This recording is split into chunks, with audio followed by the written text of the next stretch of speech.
সর্ষে ইলিশ তো অনেক খেলেন, সর্ষে চিতল কি খেয়েছেন? হ্যাঁ, ঠিকই শুনেছেন। আজ আমি রান্না করব সর্ষে বাটা দিয়ে চিতল মাছ। আর এর জন্য একটি কড়াইয়ে সরিষার তেল গরম করে তাতে পেঁয়াজ কুচি দিয়ে দেব। তারপর পেঁয়াজ একটু লাল লাল করে ভেজে তাতে পেঁয়াজ, রসুন, আদা, কাঁচামরিচ সব একসাথে ব্লেন্ড করে দিয়ে দেব।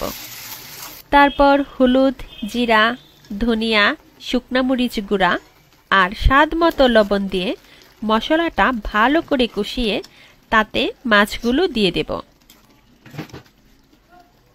আমি এখন পরিমাণ মতো পানি দিয়ে ঢাকনা দিয়ে রান্না করব আর মাঝে মাঝে নেড়ে দেব যাতে নিচে লেগে না যায়। এখন এই পর্যায়ে আমি সর্ষে বাটা আর আস্ত কাঁচামরিচ দিয়ে ৫-৭ মিনিটের মতো রান্না করে নামিয়ে নেব।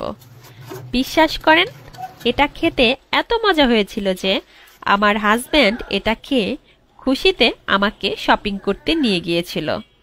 তো আপনারাও বাসায় একবার হলেও ট্রাই করবেন। সবাই ভালো থাকবেন। আল্লাহ হাফেজ।